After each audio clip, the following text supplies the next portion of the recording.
SCRT Ganga സമതലത്തിലേക്ക് എന്ന ചാപ്റ്ററിൽ നിന്ന് നമുക്ക് കുറച്ച് ക്വസ്റ്റ്യൻസ് നോക്കാം. ആദ്യത്തെ ക്വസ്റ്റ്യൻ, ഇന്ത്യ എന്ന വിസ്മയം എന്ന ചരിത്ര ഗ്രന്ഥം രചിച്ചതാരാണ്? ഇന്ത്യ എന്ന വിസ്മയം എന്ന ചരിത്ര ഗ്രന്ഥം രചിച്ചതാരാണ്? ആൻസർ AL ഭാഷ. രണ്ടാമത്തെ ക്വസ്റ്റ്യൻ, ആര്യന്മാർ സംസാരിച്ചിരുന്ന ഭാഷ ഏതാണ്? സംസ്കൃതമാണ്. സംസ്കൃതത്തിൽ രചിക്കപ്പെട്ട ആദ്യത്തെ കൃതി ഏതാണ്? ഋഗ്വേദമാണ്. ഋഗ്വേദത്തിൽ പരാമർശിക്കപ്പെടുന്ന ദേവേന്ദ്രൻ്റെ വേട്ടപ്പട്ടി ഏതാണ്? സരമ. വേട്ടപ്പട്ടിയുടെ പേര് സരമ. അപ്പോൾ ഏകദേശം എത്ര വർഷം മുൻപാണ് ആര്യന്മാർ ഇന്ത്യയുടെ വടക്ക് പടിഞ്ഞാറ് സപ്ത സൈന്ധവ പ്രദേശത്ത് എത്തിയത്? 3500 വർഷങ്ങൾക്ക് മുമ്പാണ് ഇന്ത്യയുടെ വടക്ക് പടിഞ്ഞാറ് സപ്ത സൈന്ധവ പ്രദേശത്ത് ആര്യന്മാർ എത്തിയത്. കുതിരകളും കുതിരകളെ പൂട്ടിയ രഥങ്ങളുമായിരുന്നു അവിടെ എത്തിച്ചേരാനുള്ള അവരുടെ സഞ്ചാരം എളുപ്പമുള്ളതാക്കി തീർത്തത്. അപ്പോൾ കുതിരകളും കുതിരകളെ പൂട്ടിയ രഥങ്ങളുമായിരുന്നു അവർ സഞ്ചാരത്തിനായിട്ട് ഉപയോഗിച്ചിരുന്നത്. അതുപോലെ ഋഗ്വേദത്തിൽ നിന്നാണ് ഇവിടെ ഉണ്ടായിരുന്ന ജനജീവിതത്തെ പറ്റി ആര്യന്മാരെ പറ്റി മനസ്സിലാക്കാൻ പറ്റിയത്. അപ്പം ആര്യന്മാരെ പറ്റി മനസ്സിലാക്കാൻ പറ്റിയത് എങ്ങനെയാണ്? ഋഗ്വേദത്തിൽ നിന്നാണ്. ആര്യന്മാർ ഗോത്രങ്ങളായാണ് ജീവിച്ചിരുന്നത്. ഓരോ ഗോത്രവും നിരവധി കുടുംബങ്ങൾ ചേർന്നതായിരുന്നു. ഗോത്രത്തിലെ മുതിർന്ന അംഗമായിരുന്നു ഗോത്രത്തലവൻ. അപ്പോൾ ആര്യന്മാർ ഗോത്രങ്ങളായാണ് ജീവിച്ചത്. ഓരോ ഗോത്രവും നിരവധി കുടുംബങ്ങൾ ചേർന്നതായിരുന്നു. ഗോത്രത്തിലെ മുതിർന്ന അംഗമായിരുന്നു ആര്? ഗോത്രത്തലവൻ. ആര്യന്മാരുടെ ഗോത്രത്തലവന്മാരെ സഹായിക്കാനുണ്ടായിരുന്ന ഗോത്രസഭകൾ ഏതൊക്കെയായിരുന്നു? വിധാത, സഭ, സമിതി. ആര്യന്മാരുടെ ഗോത്രത്തലവന്മാരെ സഹായിക്കാനുണ്ടായിരുന്ന ഗോത്ര സഭകളായിരുന്നു വിധാത, സഭ, സമിതി. ആര്യന്മാരുടെ പ്രധാന തൊഴിൽ എന്ന് പറഞ്ഞു കഴിഞ്ഞാൽ കന്നുകാലി വളർത്തലും കൃഷിയുമായിരുന്നു ആര്യന്മാരുടെ പ്രധാന തൊഴിൽ. കന്നുകാലികൾക്കും മേച്ചിൽപ്പുറങ്ങൾക്കും വേണ്ടി ആര്യന്മാർ യുദ്ധങ്ങൾ നടത്തിയിരുന്നു. ആ യുദ്ധങ്ങൾ അറിയപ്പെടുന്ന പേരായിരുന്നു ഗാവിഷ്ടി. ആര്യന്മാരുടെ പ്രധാന ദൈവം ഇന്ദ്രനായിരുന്നു. അഗ്നി, വരുണൻ, മരുത്, സൂര്യൻ എന്നീ ദൈവങ്ങളെയും ആരാധിച്ചിരുന്നു. പക്ഷേ ആര്യന്മാരുടെ പ്രധാന ദൈവം എന്ന് പറഞ്ഞാൽ ഇന്ദ്രനായിരുന്നു. സിന്ധു നദിയെയും അതിൻ്റെ 5 പോഷക നദികളെയും സരസ്വതി നദിയെയും ചേർത്ത് വിളിക്കുന്നതാണ് സപ്തസൈന്ധവം. സിന്ധു നദിയും അതിൻ്റെ 5 പോഷക നദികളും, അപ്പോൾ 6 ആയി.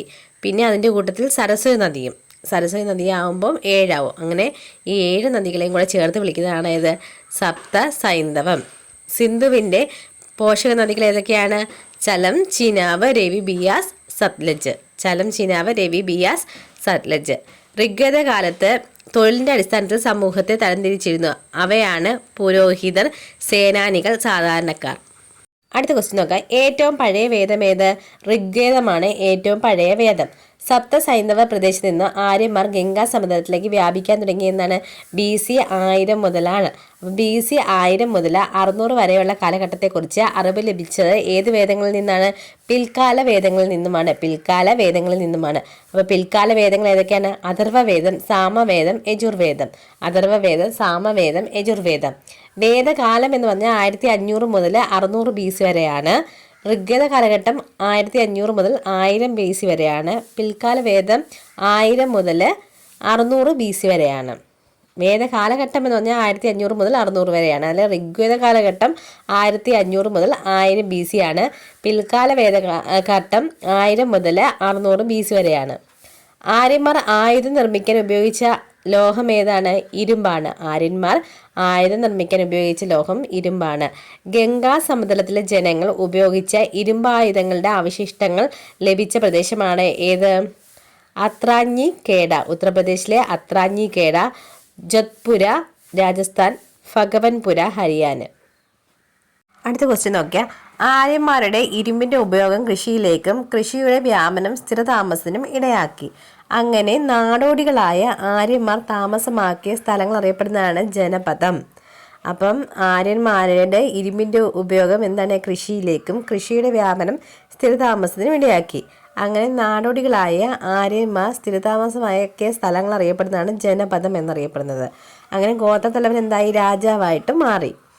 കൃഷിഭൂമി സംരക്ഷിക്കുന്നതിന് പകരമായി കർഷകർ രാജാവിന് ഉൽപ്പാദനത്തിൻ്റെ ഒരു പങ്ക് നികുതിയായി നൽകണം.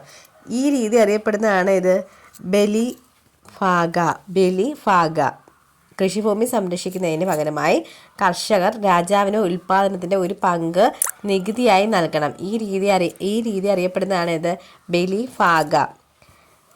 ഗംഗാ സമതലത്തിലെ ആര്യന്മാർ സമൂഹത്തിന് 4 തട്ടുകളായി മാറ്റപ്പെട്ടു. അവയാണ് ബ്രാഹ്മണർ, ക്ഷത്രിയർ, വൈശ്യർ, ശൂദ്രർ. ബ്രാഹ്മണർ എന്ന് പറഞ്ഞാൽ എന്താണ്? പുരോഹിതന്മാരാണ്. ക്ഷത്രിയർ എന്ന് പറഞ്ഞാൽ ഭരണാധികാരികൾ, സേനാനികൾ. വൈശ്യറിനകത്ത് കൃഷി, കാലി വളർത്തൽ, കച്ചവടം തുടങ്ങിയ ആൾക്കാർ. ശൂദ്രർ എന്ന് പറഞ്ഞു കഴിഞ്ഞാൽ ദാസ്യ വൃത്തി ചെയ്യുന്ന ആൾക്കാർ. അടുത്ത ക്വസ്റ്റ്യൻ, ഗംഗാ സമതലത്തിൽ താമസം തുടങ്ങിയ ശേഷം ആര്യന്മാരുടെ പ്രധാന ദൈവമായി മാറിയത് ആരാണ്? പ്രജാപതിയും വിഷ്ണു. ഇതോടെ പ്രധാന ദൈവങ്ങളായിരുന്ന ഇന്ദ്രനും അഗ്നിക്കും ഉണ്ടായിരുന്ന പ്രാധാന്യം നഷ്ടപ്പെട്ടു. അപ്പോൾ ഇന്ദ്രനും അഗ്നിയും പോയി കഴിഞ്ഞ് ഗംഗാ സമതലത്തിൽ താമസം തുടങ്ങിയപ്പോൾ ആര്യന്മാരുടെ പ്രധാന ദൈവമായിട്ട് ആരാണ് മാറിയത്? പ്രജാപതി വിഷ്ണു.